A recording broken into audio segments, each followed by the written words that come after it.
Agora, trazendo os destaques aqui do Brasil, ministros, parlamentares e presidentes das siglas do chamado Centrão acham muito cedo para esboçar qualquer tipo de apoio ao atual governo em 2026. No início da semana, durante uma reunião ministerial, o presidente questionou se os partidos querem continuar trabalhando com o governo na próxima eleição.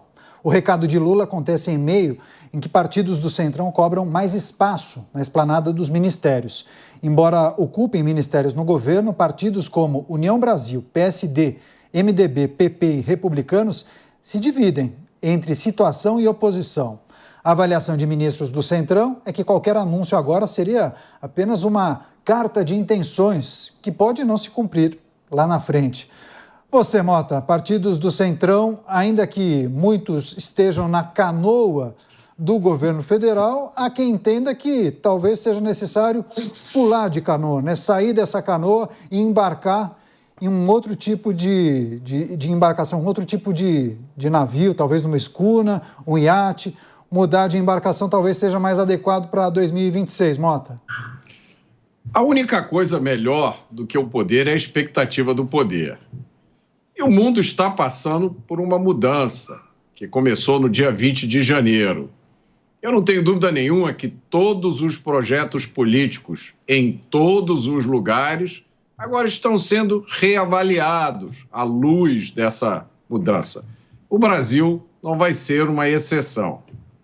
Agora, de qualquer forma, nunca deixa de ser triste, decepcionante, chocante a gente constatar a naturalidade com a qual alguns políticos falam abertamente, de forma explícita, que trocam mesmo cargos na máquina do Estado por apoio político.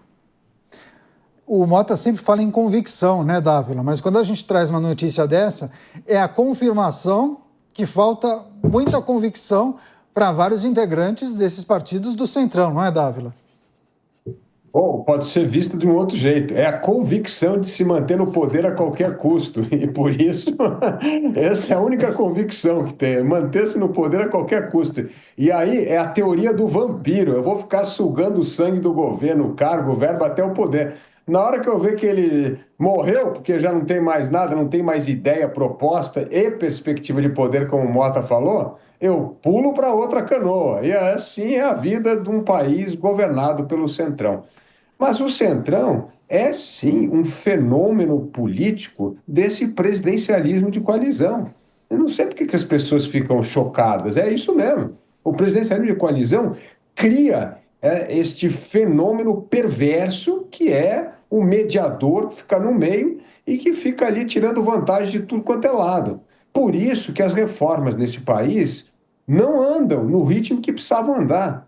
Imagina você, se um Donald Trump estivesse no Brasil, ele não conseguiria fazer nem 10% do que prometeu, porque está tudo tão amarrado na mão dessa organização Centrão, das leis, da regulamentação constitucional, que você não consegue fazer. Até a Europa, que é um país muito mais, é um continente muito mais regulado, você veja que ponto que chegou para ter um plano como esse do Mário Draghi, para tentar fazer com que a economia europeia volte a crescer. Então, o mundo está criando esse senso de urgência que nós não temos no Brasil. Nós não temos esse senso de urgência, que nós precisamos fazer a economia voltar a crescer, que precisa cortar a burocracia, que precisa desburocratizar, que precisamos ter política a favor dos negócios e não contra os negócios. Isso não existe no Brasil. E não existe, infelizmente, na alma dos políticos brasileiros. Eles continuam vendo o setor privado no Brasil como a vaca leiteira para tirar imposto da gente para pagar o custo da máquina pública. A ficha não caiu aqui. Então, é preciso que essa mudança não seja apenas uma mudança para permanecer no poder. Precisa ser uma mudança comprometida com as reformas que o Brasil teve. E aí é a qualidade da liderança, Caniato. Quando o Brasil tem boa liderança, esse Centrão é o Centrão que aprovou as reformas trabalhista, previdenciária, abertura econômica, independência do Banco Central. Então precisa ter liderança, porque se não tiver liderança, só sobra os interesses mesquinhos. E aí a teoria de vampiro vai permanecer. Pois é, a notícia em destaque: partidos do chamado Centrão não garantem apoio ao presidente Lula em 2026 e falam que qualquer anúncio seria prematuro, viu, Cristiano Beraldo? Seria somente uma carta de intenção. E aí a gente, claro, precisa fazer um exercício e tentar pensar como alguém do Centrão. Qual é a análise nesse momento? Bom, eu não quero manifestar nenhum tipo de apoio, porque pode aparecer algo melhor lá na frente, talvez o governo passe por uma crise até 2026 e aí seria o momento ideal de abandonar o barco? É mais ou menos dessa forma que os integrantes do Centrão pensam? Neto, o ponto de vista está errado. Na verdade, usando esse exemplo do barco, o ponto de vista é o inverso. O Centrão no Brasil, na política brasileira, se tornou de tal forma poderoso, porque não só ele tem um número extremamente expressivo de parlamentares, sobretudo de deputados, como ele já exerceu a força desses deputados com o impeachment de 2 presidentes. Mas agora o Centrão tem também dinheiro, muito dinheiro, bilhões e bilhões de reais para gastar como ele bem quer, como ele bem entende. Então, na verdade, o barco é comandado pelo Centrão. E ele escolhe quem é que vai subir no barco dele. E se por acaso aquele que ele deixa subir não performa, ele chuta e abre as portas para o outro, o que ganhou. Por quê? Porque o que ganhou, ganha, mas fica doido para subir no barco também, tendo em vista que sem esse apoio, sem esse poder, sem esse respaldo do Centrão, um presidente da República nada faz ou faz muito pouco. Então, com essa dinâmica que temos hoje, o Centrão não tem absolutamente nenhum motivo para tomar a sua decisão agora. O presidente da República usa o palanque que tem para se colocar nesta posição de que vai cobrar dos partidos que fazem parte do ministério uma posição clara de apoio ao governo. E se eles não apoiarem? O ilustríssimo presidente da República vai fazer exatamente o quê? Vai demitir os ministros? Vai abrir mão deste apoio momentâneo dos partidos? Não vai fazer nada. Vai ficar quietinho. Vai chamar para jantar, vai levar no cinema, vai comprar pipoca e um refrigerante, porque essa é a dinâmica que existe hoje na política brasileira. Tá, não, mas só um complemento à sua análise muito boa, por sinal. Mas partindo da sua premissa, em 2018, Bolsonaro venceu sem o Centrão. Em 22, ele perdeu com o Centrão. Então, ou seja, tem algumas nuances também nesse jogo político, né?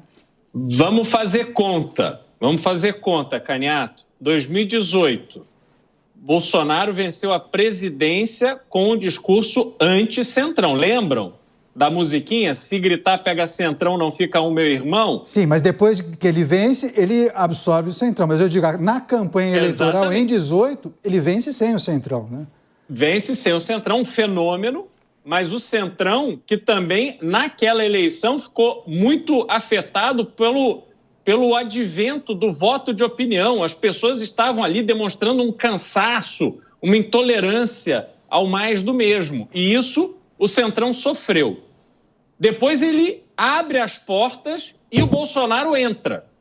Quando chega em 22, você cita que o Centrão perdeu com o Bolsonaro. Olha as bancadas, Caniato. Olha o fundo partidário, o fundo eleitoral que esses partidos têm. O fato de não terem eleito o presidente da República não diz absolutamente nada para eles. Por quê?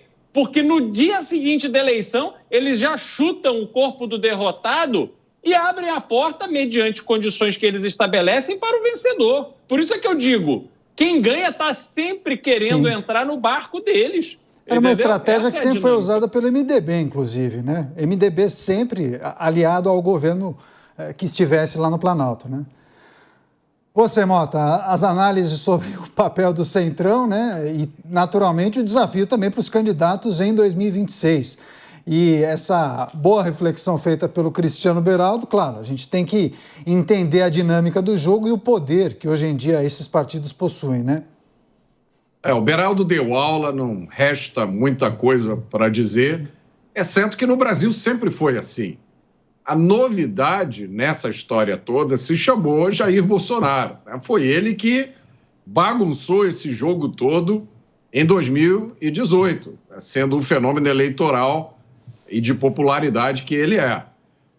E daí essa avidez tão grande, essa pressa em tirá-lo do jogo, incapacitá-lo para a disputa política, para que volte o mesmo jogo que sempre aconteceu aqui no Brasil, que foi muito apropriadamente batizado de Teatro das Tesouras.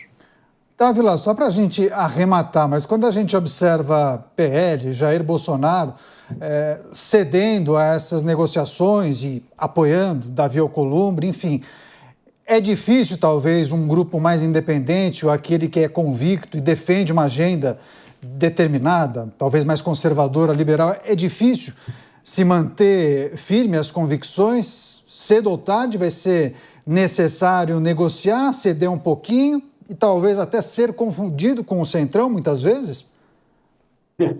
Esse é o mecanismo de votação no Congresso Nacional. Vamos pensar duas coisas do Centrão. Primeiro, o Centrão tem uma agenda própria a despeito da agenda do governo. Quando o governo tem uma agenda, como foi o caso do governo passado, o Centrão faz as duas coisas. Primeiro, trabalha para aprovar. Então, aprovamos marco do saneamento, independência do Banco Central, lei de liberdade econômica, né? Aprovamos leis importantes para o país, certo? Mas não deixou de ter a pauta dele. E o governo passado também se rendeu ao Centrão, criou o orçamento secreto, fez aquele aumento absurdo da PEC Kamikaze, deu o calote nos precatórios, também teve a sua pauta lá e foi cúmplice. E esse governo agora também está arrancando cada vez mais dinheiro, como bem falou o Beraldo, nas emendas.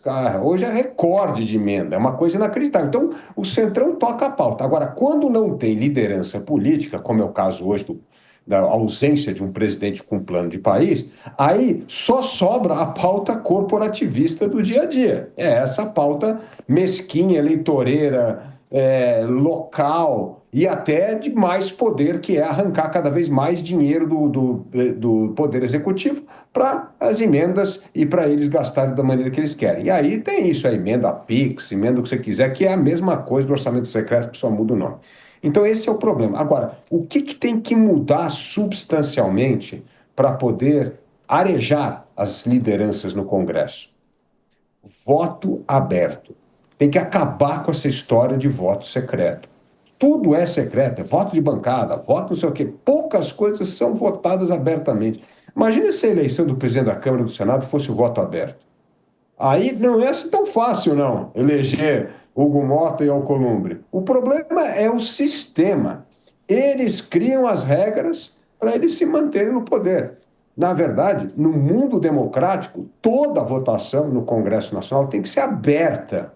Tem que ser uma votação para o eleitor saber como o seu parlamentar, o seu senador, o seu deputado federal votou em determinada matéria. Tem que acabar com essa parte secreta. Não podemos ter 100 anos de sigilo em cartão corporativo de governo, não pode ter voto secreto, tem que ter transparência. Democracia sem transparência é democracia meia boca.